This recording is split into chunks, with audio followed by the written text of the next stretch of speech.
A huge study shows that vaping can prevent 6 million premature deaths. So this study was performed by a bunch of research groups from several universities, such as Georgetown University, the University of Michigan, Yale University, and some health organizations like Vic Health Center for Tobacco Control, the Roswell Park Cancer Institute, and even the Truth Initiative. If you're familiar with some of those names and where this study was published, you're probably as surprised as I am that this is a positive study. BMJ's Tobacco Control Journal is notorious for publishing anti-vaping studies, and so have groups like the Truth Initiative, so this is really surprising. But let's get into the study. The researchers went into the study with the knowledge that while tobacco control policies are effective in reducing smoking rates, the impact is a little slow. They wanted to find out if a strategy of switching smokers to vaping could speed up the process, and if so, by how much. They used what's called a status quo scenario, which means considering what would happen if they did nothing at all, and what the consequences of that would be. So basically, what would happen if smokers didn't switch to vaping. They used smoking rate data up to the year 2012, which was before vaping became popular, so that they had a more accurate projection of how smoking rates would change if people weren't vaping. Then they compared those results with a substitution model, which is the exact opposite. What would happen if they did switch smokers to vaping to help them quit over the next 10 years? They also considered both an optimistic scenario and a pessimistic scenario.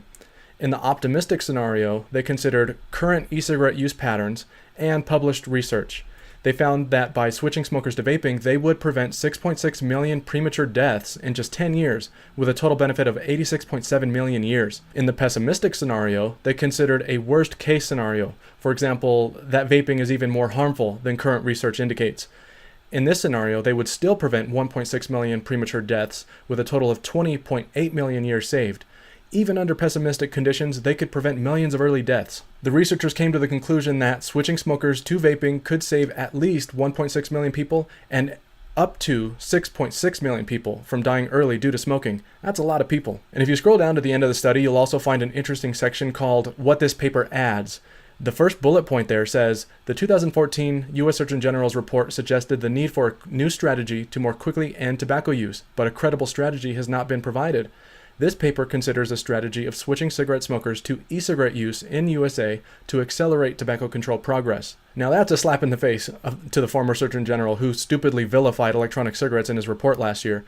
And this is a hugely positive study performed by many reputable schools and well-known organizations here in the United States, which is an important thing to note because regulators in the past have used the excuse that studies from other countries, like the UK, are not relevant to the United States, which is complete bull and makes no sense at all. But now what can they say?